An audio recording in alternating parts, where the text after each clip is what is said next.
सर्व विद्यार्थ्यांना. आज आपण सेकंड पेपरमध्ये म्हणजे फिजिक्समध्ये आपल्याला how to use logarithm table म्हणजे लॉगरिथम टेबलचा वापर कसा करायचा याबद्दल आपल्याला माहिती करून घ्यायचं आहे. कारण लॉगरिथम टेबल जर आपल्याला पूर्णपणे जर बघता येत असेल तर त्याच्यावरून आपल्याला न्यूमेरिकल प्रॅक्टिकलचं कॅल्क्युलेशन आपल्याला सोयीस्कर किंवा सोपं होईल, जेणेकरून की कमीत कमी वेळामध्ये आपण सहजरित्या कॅल्क्युलेशन करू शकू. उदाहरणार्थ डेसिमल पॉईंटचे गुणाकार भागाकार जर असेल किंवा स्क्वेअर रूटचे कॅल्क्युलेशन असतील तर हे कॅल्क्युलेशन आपल्याला करणं फार अवघड आहे आणि त्याच्यासाठी खूप वेळ लागतो. मग त्यासाठी आपण काय करायचं, लॉगरिथम टेबलचा वापर करून कोणतेही गुणाकार भागाकार स्क्वेअर रूटचे कॅल्क्युलेशन आपण कमीत कमी वेळामध्ये आपण सोडवू शकतो. परत बोर्ड एक्झाममध्ये या लॉगरिथम टेबलची व्हॅल्यू खूप आहे. जोपर्यंत आपण फिजिक्स लॉंग लाईफ शिकतो तोपर्यंत आपल्याला या लॉगरिथम टेबलचा आपला यूज करायचा आहे. म्हणजे न्यूमेरिकल सॉल्व्ह करताना आपल्याला लॉगरिथम टेबलच्या सहाय्याने न्यूमेरिकल सॉल्व्ह केलं तर आपल्याला लवकरात लवकर ॲक्युरेट उत्तर काढता येईल. मग आता पहिल्यांदा आपण लॉगरिथम कशाला म्हणायचं याबद्दल बघू आपण. If a to the power of n, if a to the power of n is equal to n, then n is called the logarithm of n. Small n is called the logarithm of capital N to the base a. Thus, the logarithmic of any number to a given base, the logarithmic of any number to the given base is the index of the power, is the index of the power to which the base must be raised in order to equal the given number. परत बघा. If a to the power of n, small n, is equal to capital N, then n is called the logarithm of n to the base a. Thus, the logarithmic of any number to a given base, the logarithm of any number to a given base is the index of the power, is the index of the power to which the base must be raised in order to equal the given number. This statement, हे जे statement आहे, this statement usually expressed in the form of equation. म्हणजे हे जे statement आहे, this statement is usually expressed in the form of equation small n is equal to log n to the base a. ह्याला read करताना कसं read करायचं बघा. Small n is equal to log n to the base a. ठीक आहे, लक्षात राहील तुमच्या. परत बघा, लास्ट परत रिपीट सांगतो आणखी. If a to the power of n is equal to small n, then n is called the logarithm of n to the base a. Thus, the logarithmic of any number to the given base is the index of the power to which the base must be raised in order to equal the given number. म्हणजे हे जे statement आहे, this statement is usually expressed in the form of equation small n is equal to log n to the base a. याला read करताना small n is equal to log n to the base a. मग आता logarithm of any number, the logarithm of any number is generally defined into two ways. The logarithm of any number is generally defined into two ways. Number one,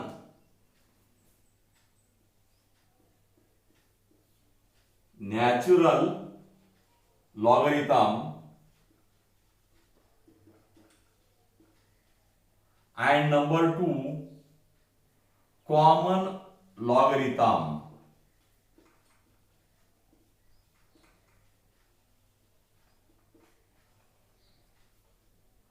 म्हणजे the logarithm of any number is generally defined into two ways. Number one is natural logarithm and number two is common logarithm. मग आता in case of natural logarithm, the base is taken to be e. The base is taken to be e. हे कशामध्ये? In case of natural logarithm मध्ये. In case of natural logarithm the base is taken to be E.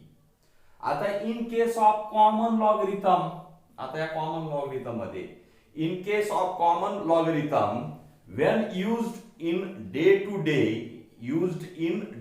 day the base is taken to be 10. The base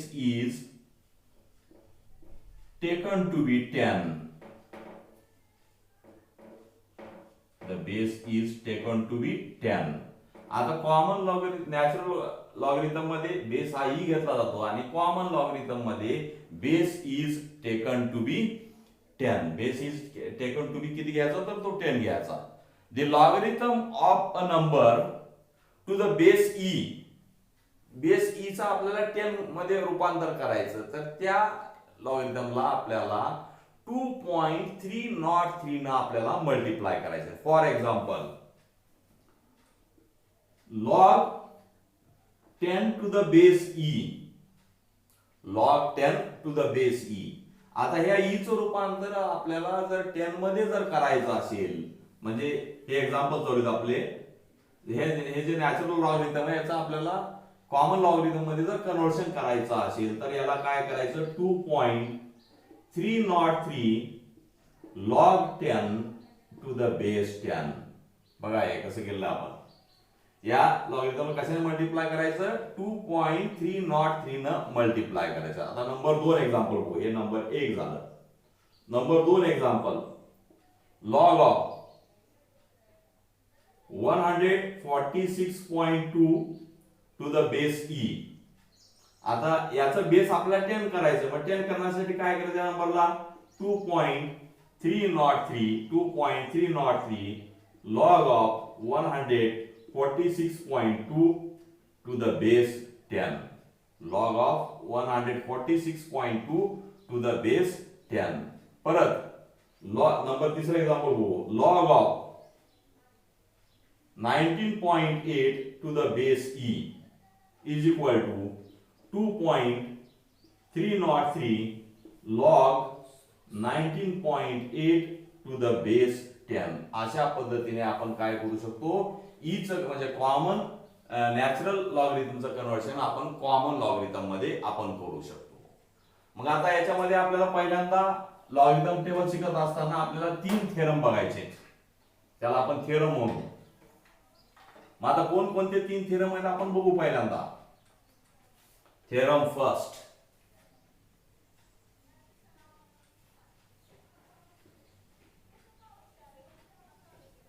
theorem first. पहिला theorem काय बघा. The logarithm of the product. पाहिजे ते word लिहू ते statement. The logarithm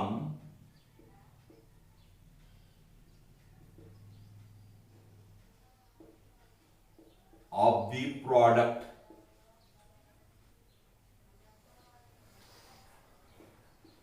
is the logarithm of the product is equal to the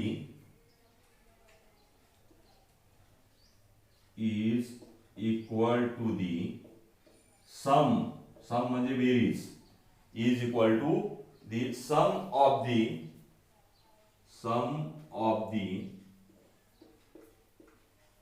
logarithm of the factor. Sum of the logarithm of the factors. म्हणजे statement काय दिले बघा. Theorem first. The logarithm of the product is equal to the sum of the logarithm of the factors. म्हणजे दोन पदाचा जर गुणाकार असेल तर त्यासाठी कसं लिहिता येईल? log a cross b to the base x. log a cross b to the base x, it can be written as log a to the base x plus log b to the base x. म्हणजे इथं फक्त काय होतं? 2 पदाचा गुणाकार होता. इथं काय होतं? 2 पदाचा गुणाकार. आता 2 पेक्षा जर जास्त जर पद असतील दोन पेक्षा जर जास्त पद असतील तर त्याचं कसं पुण्या पद्धतीने करायचं, तर त्याचं बघा log A cross B cross C cross D असं जर असेल तर टू द बेस एक्स, वाचताना कसं वाचायचं बघा, log A cross B cross C cross D to the base X is equal to log a to the base x plus log b to the base x plus log c to the base x plus log d to the base x. म्हणजे गुणाकार जर असेल तर त्याचा आपण या पद्धतीने लिहू शकतो log a cross b to the base x is equal to log a to the base x plus log b to the base x. जर दोन पदाचा गुणाकार असेल तर, दोन पेक्षा जर जास्त पदाचा गुणाकार असेल तर a cross b log a cross b cross c cross d to the base x is equal to log a to the base x plus log b to the base x plus log c to the base x plus log d to the base x. हा झाला पहिला theorem. आता दुसरा theorem बघू आपण, दी logarithm, दुसरा theorem बघू, theorem second.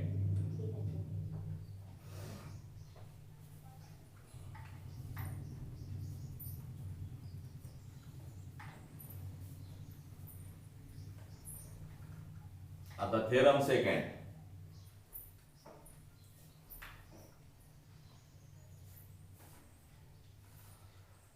the logarithm of the fractions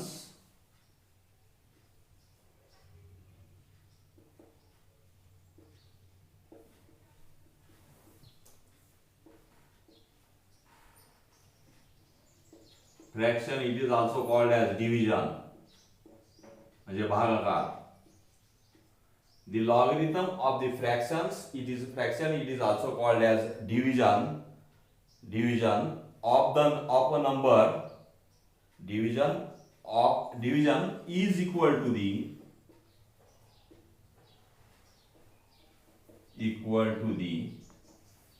logarithm of the numerator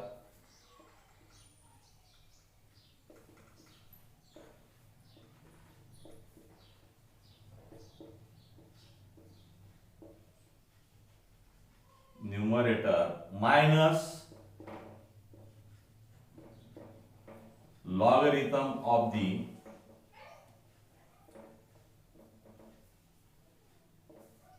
logarithm of the denominator.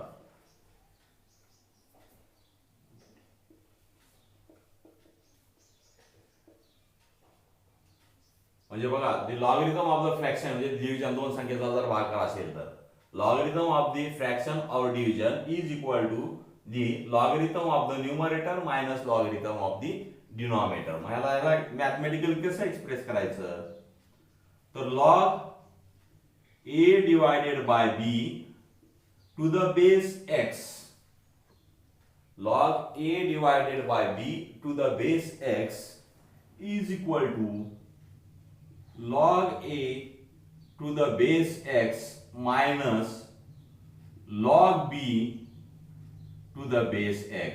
परत बघा, सेकंड थेरम काय, the logarithm of the fraction it is also called as division is equal to the logarithm of the numerator minus logarithm of the denominator. मग आता हे statement आपण मॅथमेटिकली express करायचं आहे, log a divided by b to the base x is equal to log a to the base x minus log b to the base x. आता याच पद्धतीने आपल्याला तिसरा थेरम बघायचा आहे.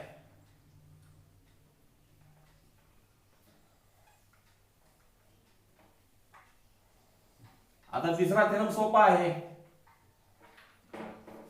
मॅथमेटिकल त्याला आपण डायरेक्ट एक्सप्रेस करू.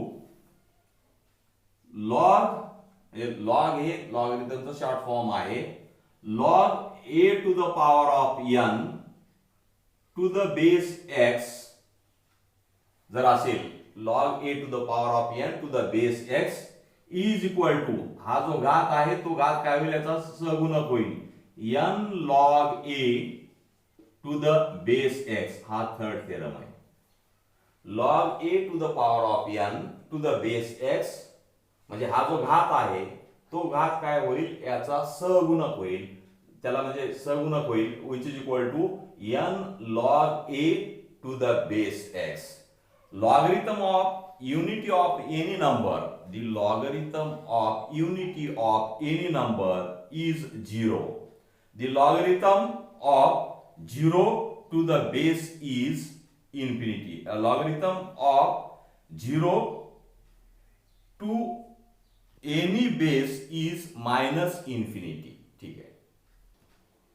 आता तिसऱ्या थेरम नुसार बघितलं आपण, log a to the power of n to the base x is equal to n log a to the base x. आता याच्यामध्ये जर स्क्वेअर रूट मध्ये जर व्हॅल्यू असेल तर कसं घ्यायचं, log of square root of 3.821. मग आता हा हे जे दिलेलं आहे वर्गमुळामध्ये, ह्याला कुण्या फॉर्म मध्ये लिहू शकतो आपण, log 3.821 to the power of half. मग या थेरमचा आधार घ्यायचा तिसऱ्या थेरमचा. मग तिसऱ्या थेरमचा आधार घेऊन आपण कसं लिहू शकतो याला, 1/2 log 3.821. आता याच पद्धतीने आणखी एक एक्झाम्पल बघू, log of cubic root of 85.21, cubic root of 85.21. This can be written as 1/3 log of 85.21. हे क्यूबिक रूट जर असेल तर. आता याच पद्धतीने फोर्थ रूट असेल, फिफ्थ रूट जर असेल तर त्याचं कसं लिहिता येईल आपल्याला, तर log of fourth root of 109.8. याचं कसं लिहू शकतो आपण, 1/4 log ऑफ 109.8. आता या ठिकाणी बेस लिहिला काय नाही लिहिला काय चालेल आपल्याला. ठीक आहे. मग आता पुढे आपल्याला डिस्कस करायचं आहे लॉगरिथम ऑफ एनी नंबर. म्हणजे आता लॉगरिथम ऑफ एनी नंबर त्याच्यामध्ये काय काय कन्सिस्ट आहे याच्याबद्दल बघायचं आहे. Logarithm of any number can be used. The logarithm of any number मध्ये काय काय डिस्कस करायचं बघा.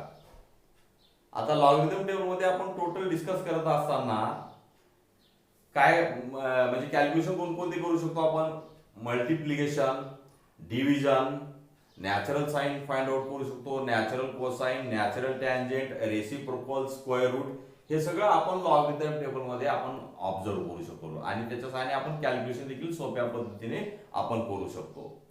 म्हणजे any logarithmic number consist of two parts. Any logarithmic number consists of two parts.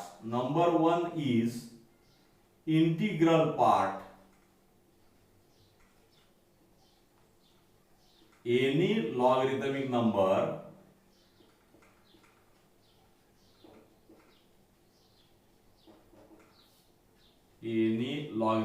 number consists of two parts. Number one is integral part. Number two, decimal part. Decimal part, it is also called as fractional part. म्हणजे कोणताही logarithmic number, any logarithm number consist of two parts. Number one is integral part and number two is decimal part. Decimal part it is also called as fractional part. मग आता integral part कशाला म्हणायचं, number first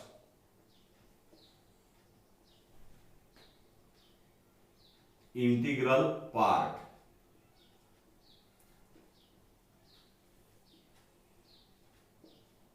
आता integral part कशाला म्हणायचं याच्याबद्दल बघायचं आहे. द नंबर, दिलेल्या नंबर मध्ये बिफोर डेसिमल पॉइंटच्या अगोदरचा जो पार्ट असतो, दिलेल्या कोणत्याही नंबर मध्ये डेसिमल पॉइंटच्या अगोदरचा दिलेला जो पार्ट असतो त्या पार्टला आपल्याला इंटिग्रल पार्ट म्हणायचं आहे. मग हे कसं म्हणजे आपण the number before the decimal point, the number before the decimal point of a given logarithmic number is called integral part. आता ते आपण फळ्यावर लिहू कारण आपली सुरुवात पहिला लेक्चर असल्यामुळे. द नंबर बिफोर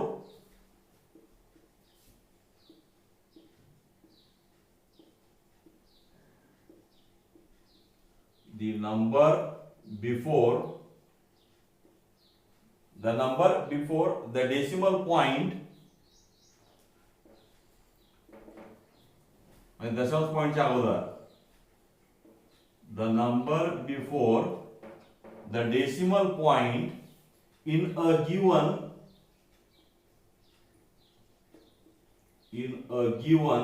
logarithmic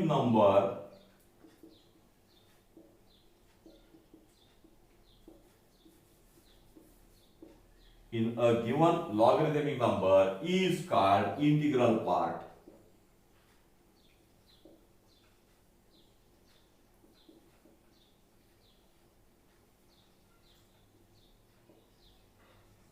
आता याचे एक्झाम्पल बघू आपण नंतर. आता सुरुवातीला पाहिजे एक दोन एक्झाम्पल बघू इंटिग्रल पार्ट कशाला म्हणायचं. कारण ते डेफिनेशन लिहित असताना आपण काय लिहिलंय, the number before the decimal point in a given logarithmic number is called integral part. आता नंबर एक कोणताही नंबर लिहू आपण. आता याच्यामध्ये नंबर लिहित असताना आपण काय लिहू, 548.7.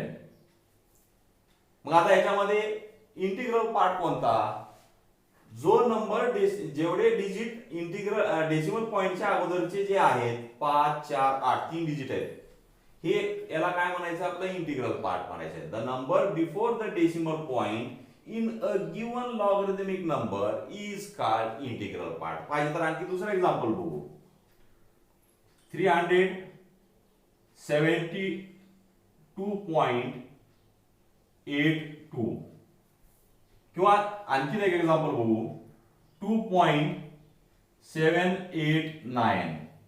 आता या डेसिमल पॉइंटच्या जो अगोदरचा पार्ट आहे, तीन डिजिट आहेत या नंबर मध्ये, आणि या शेवटच्या नंबर मध्ये डेसिमल पॉइंटच्या अगोदर एकच डिजिट आहे, तो जो पार्ट आहे त्या पार्टला काय म्हणायचं, इंटिग्रल पार्ट म्हणायचं. The number before the decimal point in a given logarithmic number is called integral part. मग आता इंटिग्रल पार्ट नंतर दुसरा टाइप बघू, आता डेसिमल पार्ट और फ्रॅक्शनल पार्ट. आता डेसिमल पार्ट कशाला म्हणायचं किंवा फ्रॅक्शनल पार्ट कशाला म्हणायचं याच्याबद्दल बघू. Number second, decimal part. Decimal part it is also called as fractional part. त्याला दुसरं नाव आहे फ्रॅक्शनल पार्ट. मग आता डेसिमल पार्ट किंवा फ्रॅक्शनल पार्ट कशाला म्हणायचं, the number after the decimal point. याची व्याख्या देऊ आपण, कशाला म्हणायचं डेसिमल पार्ट. द नंबर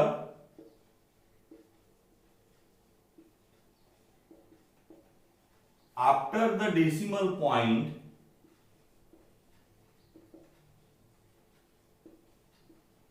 म्हणजे डेसिमल पॉइंटच्या नंतरचा part. The number after the decimal point in a given logarithmic number, in a given logarithmic number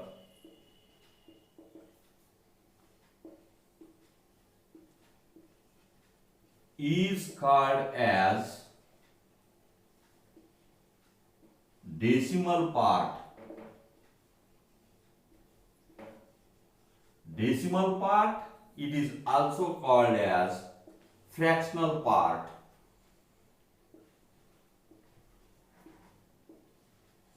काय लिहिलं बघा आपण व्याख्या डेसिमल पार्ट किंवा fractional पार्टची.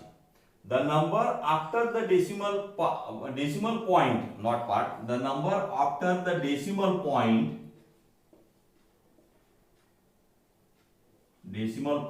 in a given logarithmic number is called decimal part or fractional part.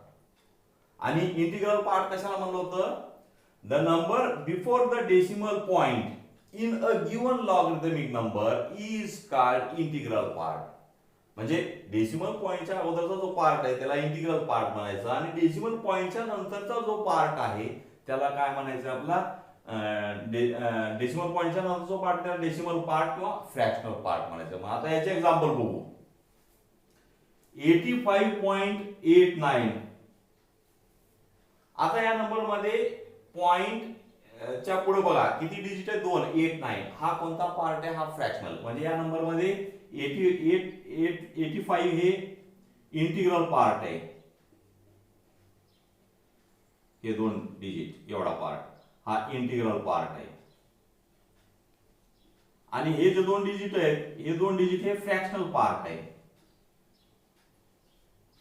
Integral part, fractional part किंवा याला decimal part म्हणू आपण. फ्रॅक्शनल पार्ट और डेसिमल पार्ट.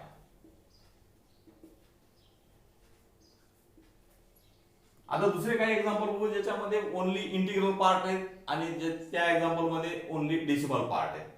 आता दुसरे बघू आपण इंटिग्रल पार्टचे एक्झाम्पल. 1111 1111. ह्याच्यामध्ये फक्त इंटिग्रल पार्ट आहे. डेसिमल पॉईंट आपण दाखवला का नाही, डेसिमल पॉईंट पुढे दिसतो का नाही, बरोबर आहे. तो एकच्या नंतर आहे, लिहिला का नाही लिहिला का चालतो, पण आपण लिहित नाही इन जनरल. दुसरं एक्झाम्पल बघू.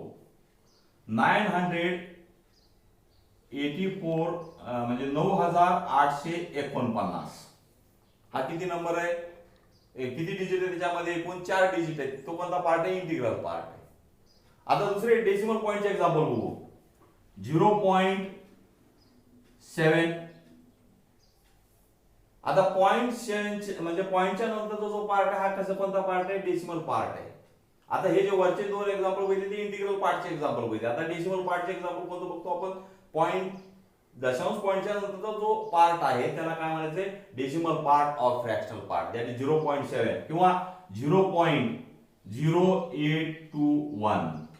हा जो पार्ट आहे डेसिमल पॉइंटच्या नंतरचा, या पार्टला आपल्याला काय म्हणायचंय, डेसिमल पार्ट और फ्रॅक्शनल पार्ट म्हणायचंय. The integral part is characteristics and the decimal part is called mantissa. परत बघा, इंटिग्रल पार्टला काय म्हणायचंय, कॅरेक्टरिस्टिक्स म्हणायचंय. The integral part is called characteristics and the decimal part is called mantissa. Integral part ला काय म्हणायचंय, characteristics and decimal part is called mantissa.